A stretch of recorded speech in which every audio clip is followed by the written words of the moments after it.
किसान संयुक्त मोर्चा के खिलाफ अगर भारत सरकार कदम उठाती है तो हम आग लगा देंगे एकदम। हमारी जमीन है, हमारा हक है और अपना हक हम लेके रहेंगे। यूपी बॉर्डर है, पूरी तरह से पुलिस ने रोका हुआ है। दिल्ली से भी नोएडा नहीं आने दे रहे और नोएडा से दिल्ली नहीं जाने दे। किसान की जो स्थिति है सबसे बद से बदतर है। ये विकास की गंगा नहीं है सर, ये बिल्कुल कहाँ सुरक्षित है उत्तर प्रदेश? ना यहाँ बेटियां सुरक्षित है, ना यहाँ शिक्षा सुरक्षित है। यहाँ क्या सुरक्षित है? हमारे पूर्वज तो ब्रिटिश सरकार से नहीं डरे थे, तो बीजेपी को उखाड़ना कोई बहुत बड़ी बात नहीं है।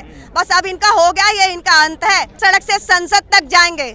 मौखिक में देते हैं अधिकारी के, ठीक है हो जाएगा आपका, अगले हफ्ता हो जाएगा, अगले मंथ हो जाएगा, जब हो जाएगा घुमा मौखिक में जवाब देते हैं, लिखित में कोई जवाब नहीं देते।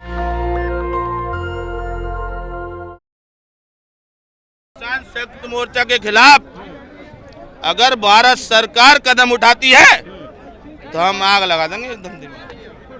हिंसा का रास्ता अपनाएंगे?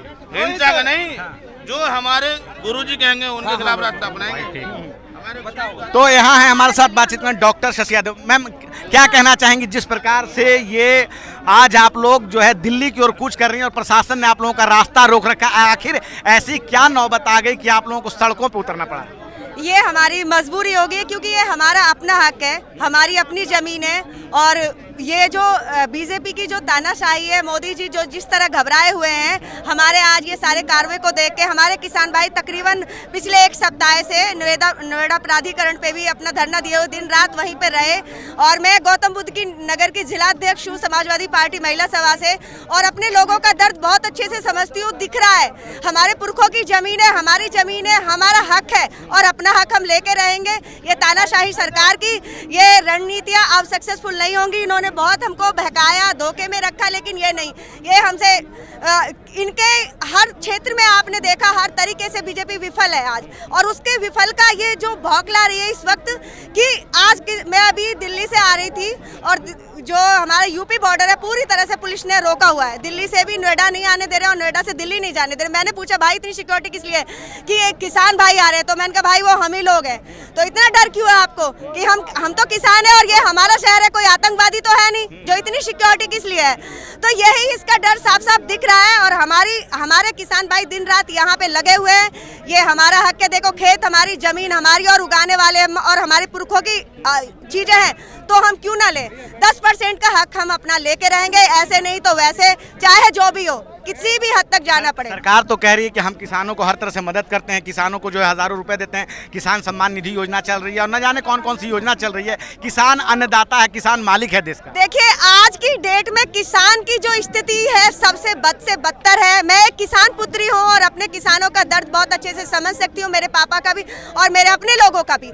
हमें किसी भी चीज में सरकार हमको किसी भी तरह का कोई मदद नहीं है। यूरिया के लिए जो दैनिक हमारी अपनी जरूरत थी खेतों में गेहूं उगाने के लिए, यूरिया के लिए लोगों को कितना लाइन में लगना पड़ रहा है, 4-4 बजे जाके यूरिया स्टोर पे जाके खड़े, वो भी हमको नहीं मिल रहा। प्लस उसके बाद इतने सारे टैक्स, आखिर में किसान पे कुछ नहीं बचता। लास्ट ये होता है कि वो हार के सुसाइड कर लेता है। तो कब तक मरने देंगे हम अपने लोगों को? पहले हमारे लोग शायद नहीं थे उतने पढ़े लिखे, लेकिन आज का युग बहुत जागरूक हो गया है और हम किसान लोग यही नहीं कि सिर्फ हम लोगों की रणनीतियों में आके बहक जाएंगे, तो अपना हक लेना जानते हैं और तरीके से लेंगे, कानूनी तरीके से लेंगे। चाहे योगी जी के नेतृत्व में उत्तर प्रदेश जो है और मोदी जी के नेतृत्व में लगातार आगे बढ़ता जा रहा है, स्वर्णिम युग में बढ़ रहा है, विकास की गंगा बह रही है, आप नहीं कहेंगे? ये विकास की गंगा नहीं है सर, ये बिल्कुल कहाँ सुरक्षित है उत्तर प्रदेश? ना यहाँ बेटियां सुरक्षित है, ना यहाँ शिक्षा सुरक्षित है। यहाँ क्या सुरक्षित है? आए दिन हम महिला की सुरक्षा पे बात करें तो पूरी तरह से असुरक्षित महिला फील कर रही है। यहाँ पे हर दिन कभी कुछ ना कुछ ऐसा आपको सुनने को मिलता है कि आपकी रूह कांप जाती है अगले दिन स्टेप उठाने के लिए। लेकिन अब इस डर को हम और नहीं सहेंगे। चाहे बात स्वास्थ्य की हो, हॉस्पिटल्स में कुत्ते घूम रहे हैं, सरकारी सुविधा कहाँ है सरकार के पास? कोई दवाई नहीं, कोई कुछ नहीं। क्या है, क्या दे रही है सरकार? तो करिए, कोरोना के बाद लगातार जो हॉस्पिटल बनाए गए सर सब फ्रॉड है। दवाइयों तक, मैं खुद डॉक्टर हूँ, दवाई तक इनकी फेक है सर। आप और क्या बात करोगे?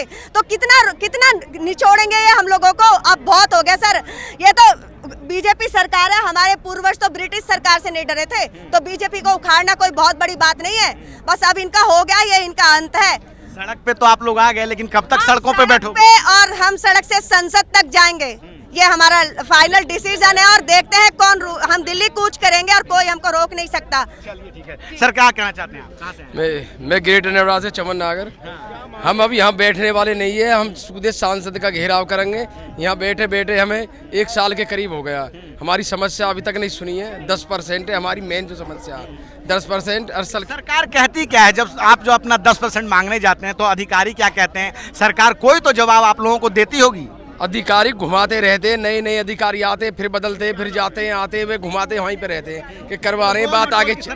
हाँ, गोल मोल जवाब देती है। आज तक भी गोल मोल जवाब, अब भी डीएम साहब यहाँ गोल मोल जवाब दे रहे हैं। क्लियर कुछ नहीं कर रहे कि देंगे दिवाएंगे, मौखिक में बोलते हैं, लिखत में कुछ नहीं देते।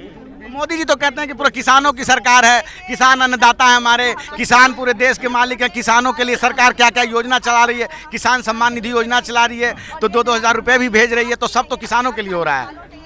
मोदी जी ठीक है अपनी जगह, जो यहाँ अधिकारी बैठे हैं ना, चोर जो बैठे भ्रष्ट, ये जो दलाल बैठे हैं यहाँ पे, वे गड़बड़ कर रहे हैं, ऊपर तक बात पहुँचती नहीं है।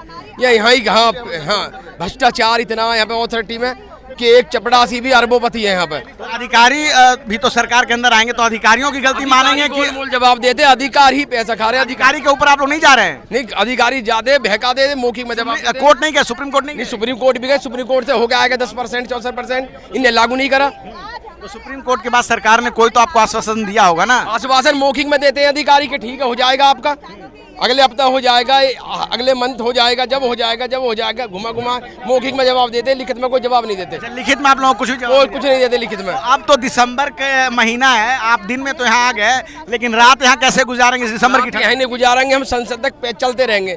हमारी मीटिंग हो रही है किसानों की, मीटिंग करके फिर ऐसे आगे कूच करेंगे। रास्ता तो पूरा घेर रखा है पुलिस प्रशासन, सब खुल जाएगा, खोल देंगे सब रास्ता खुल जाएगा सब। तो ये पहले नहीं रुकेंगे यहाँ पे हम, दिल्ली से पहले नहीं जी नहीं।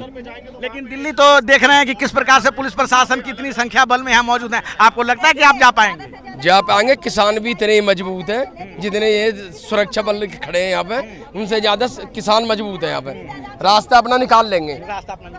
तो हम हैं गौतम बुद्ध नगर में, नोएडा में, और किस प्रकार से किसान साफ साफ कह रहे हैं कि अगर हमारी मांगे नहीं मानी गई तो हम जो है संसद का घेराव करेंगे, हम यहाँ बैठे नहीं रहेंगे। हम जो है पुलिस प्रशासन से लगातार जो है और सरकार से अपनी मांगों की जो है वो दरखास्त करते रहे पिछले कई सालों से, लेकिन हमारी मांग जब नहीं सुनी गई है तब आखिरकार हमने सड़क का रास्ता चुना और इस सड़क के रास्ते के द्वारा हम संसद तक पहुंचेंगे। मैं रंजय कुमार, कैमरामैन आशीष के साथ, नेशनल दस्तक। धन्यवाद। नेशनल दस्तक की आपसे गुजारिश है कि अगर इसको बचाना चाहते हैं तो नेशनल दस्तक को सब्सक्राइब करने के लिए रेड कलर के सब्सक्राइब बटन को दबाएं, फिर बेल आइकन की घंटी दबाएं।